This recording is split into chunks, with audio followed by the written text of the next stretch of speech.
നമ്മൾ സാധാരണ മാങ്ങയല്ല ഇട്ടണേ. ഈ മാങ്ങ മുന്നേ അതായത് ഒരു വർഷം മുപ്പാട് ഒരു ബോക്സിലാക്കി മാങ്ങ പൂളി വെച്ചു. അത് ഞാൻ കാണിച്ചു തരാം.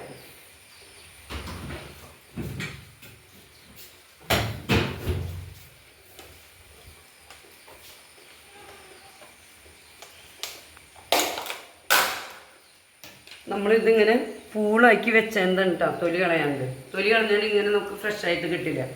അതായത് ഒരു വർഷം കഴിഞ്ഞ മാങ്ങയാണ്. അപ്പം നമ്മളിനി അടുത്ത വീഡിയോയിൽ ഇത് വെക്കുന്ന വിധം കാണിച്ചു തരും. അപ്പം ഈ മാങ്ങേനെ നമ്മൾ ഇതിനകത്ത് ഇട്ടാണ് ഈ മാങ്ങ കറി വെക്കുന്ന വിധം കാണിച്ചു തരാം. അപ്പം ഇന്നത്തെ വിശേഷം മീൻ കറിയാണ്. മീൻ പാൽ ഒഴിഞ്ഞ് വെച്ചത് തൊണ്ടോടുകൂടി പൂളി വെച്ചു.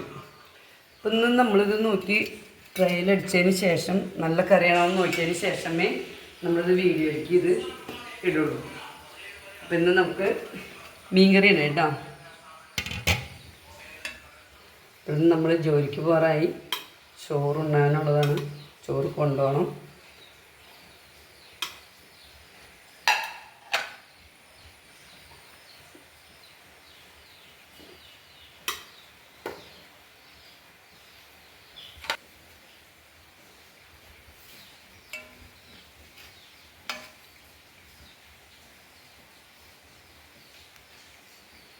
നമുക്ക് ആ മാങ്ങ ഇടാം. കണ്ടോ, മാങ്ങേനത് തൊലി കളഞ്ഞിട്ടില്ല. തൊലി കളഞ്ഞാൽ ഇരിക്കില്ല അത്ര നാൾ. പിന്നത്തെ നമ്മുടെ അയിലക്കറിയാണ് അച്ചാർ. ഓക്കേ,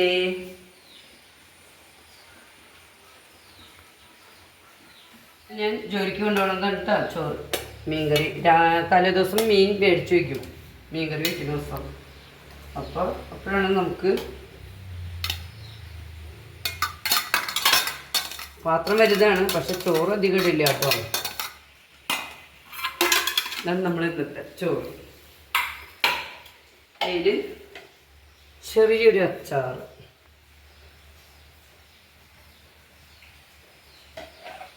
പിന്നെ നമ്മൾ മീൻ കറി കൊണ്ടുപോകും.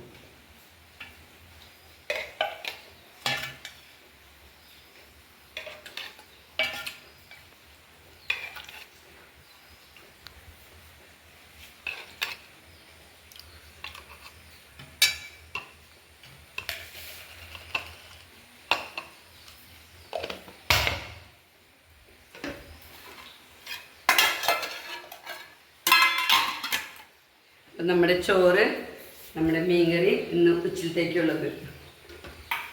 മീൻകറി കൂട്ടി വൈകുന്നേരത്തേക്ക് ഉണ്ടാവും, നാളത്തേക്കൊക്കെ ഉണ്ടാവും കറി കേട്ടോ. മീൻ മേടിച്ചാണ്ടെങ്കിൽ തലേദിവസം മേടിച്ച് വയ്ക്കും. രാവിലെ തന്നെ എഴുന്നേറ്റ് മീൻ നന്നാക്കി കറി വയ്ക്കും. ഓക്കെ, ഇപ്പം നമ്മുടെ ഇന്നത്തെ ഫുഡ്. ഓക്കേ.